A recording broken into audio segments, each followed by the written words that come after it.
Hello, everyone, and welcome to Policy on Demand. I'm Sindhu Blume. It's the week of September 9th, and this is your Monday briefing. We are 57 days out from this year's presidential election, the deadline for funding the government just 21 days away, and Congress is back and heading into a 3-week work period. And if you're wondering how all of that adds up, you're in the right place. We're going to speak with Scott McCandless about government funding, but first, Janice Mays joins us to talk about the election. Janice, welcome. Thanks for having me. So the big news this week, of course, is that we have a debate tomorrow. And as I said, the election is 57 days away.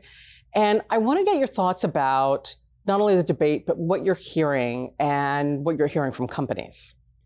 Well, both campaigns over the last couple of weeks have fine-tuned their tax policies that they want in this campaign.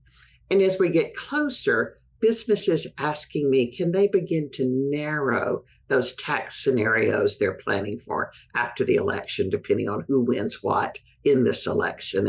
And the race for the presidency is a statistical dead heat right now in those battleground states. And the deciding House races are also a toss-up and may depend on that presidential decision. So there's a lot caught up in that. I'm hopeful, and I think that the September 10th debate will help kind of move the needle here, one direction or the other, and I have no idea which direction.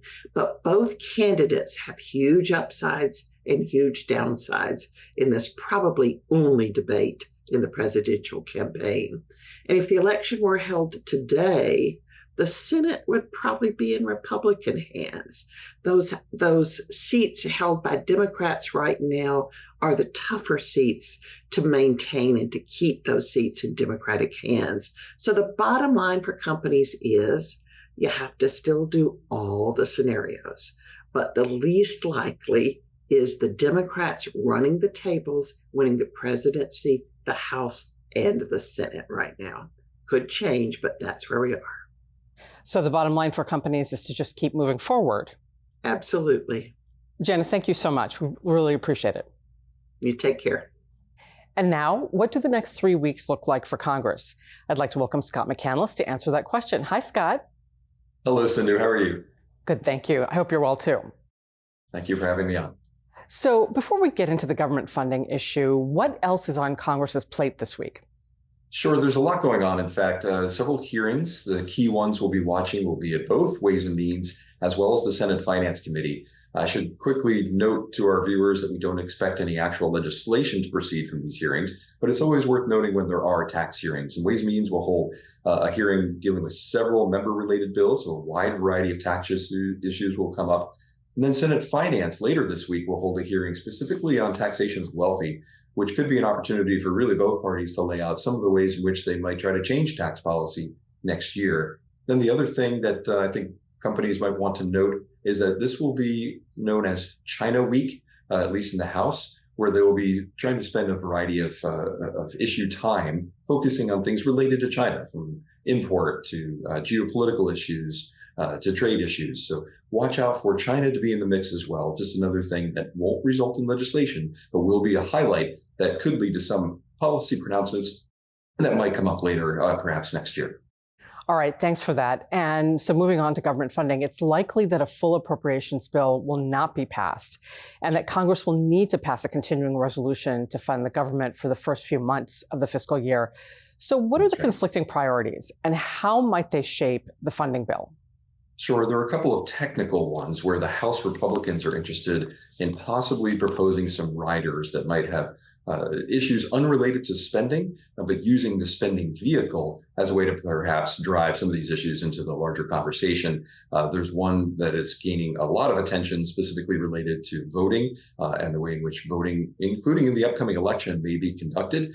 That's one that some House Republicans would like to push. The issue is that those particular provisions that the Republicans are interested in really would fall on deaf ears in the Democratic-controlled Senate and, of course, the White House as well, and therefore unlikely to move forward. So what they're going to be doing is spending the next 2 to 3 weeks trying to resolve how they can get to a successful conclusion to avoid a government shutdown, while at the same time allowing the members that want some of those issues to come to the fore to feel that they've been heard. So that's the technical issue and ultimately unlikely to result in legislative changes. The other issue that's really driving this conversation is duration. How long will this CR, or continuing resolution to fund the government, last? Will it last into December, therefore forcing Congress to come back into a lame duck session to consider further spending issues? Or will they push this to some date in 2025? And that will probably be the bigger and more substantive aspect of this funding debate. So, Scott, if a continuing resolution runs until sometime in December, does that open the door for a tax extenders package, something our viewers are watching very closely? And what might that package look like? Yes, that's really the only opportunity for the tax package that had met success in the House earlier this year, but ultimately failed in the Senate. If that is going to be resurrected, really the only chance it has is if there is some kind of robust lame duck session. And remember, lame duck refers to the period post-election when Congress, the current Congress, as still constituted, will come back to mop up any other business before the new Congress comes in January. That's really the only opportunity. And even then, we should stress to our viewers that it is very unlikely that the tax bill would be resuscitated, even if there were an opportunity in the lame duck. But really, the only opportunity is if the continuing resolution is short term, if it goes into December, forcing Congress to come back to consider it. If it does come back up, let's say there is this little crack of daylight and somehow the tax bill does in fact make it into the conversation about a new CR coming up in December. For what we understand, the substantive changes to that tax bill might include no longer being retroactive, that the fix for, say, the research expense, interest deduction limitation, and bonus depreciation issues would be prospective only and would not go back all the way to when those problems initially arose to try to cure them retroactively. So that's one change that we might expect, again, in the very narrow and limited opportunity that this might have in December. All right. And finally, let's talk about the immediate next steps for companies. What actions could they be considering during this time? Really, I think that the emphasis here, to turn the conversation slightly, is back to the preparations for 2025's larger tax debate. We know that the Ways and Means Committee, as we've spoken many times on this show, has a very robust procedure in place with deadlines coming up for submission in the written form, but outreach for meetings or for conversations with members of the committee and their staff, highly, highly recommended. There's supposed to be a briefing going on behind closed doors where staff will be talking to some of the Ways and Means Committee members about some of the things they've heard and some options that might be on the table for next year. So helping to continue to provide robust input to that process is something that companies absolutely should do. The process on the Senate side is similar, although not quite as clearly defined. The members, especially on the Republican side, are working on these issues, as are their House Ways and Means counterparts. But whereas the House has set up a process where individual members are assigned to certain issue sets, the Senate has been more opaque about that and hasn't delineated which members are on which specific teams, if any. Rather, all the members are trying to take in as much information as they can. So I think the emphasis for companies should continue to be on trying to provide as much input as they can for what tax changes they'd like to see occur in the future and how the current tax regimes are affecting them positively or negatively, and making sure that the decision makers are well informed.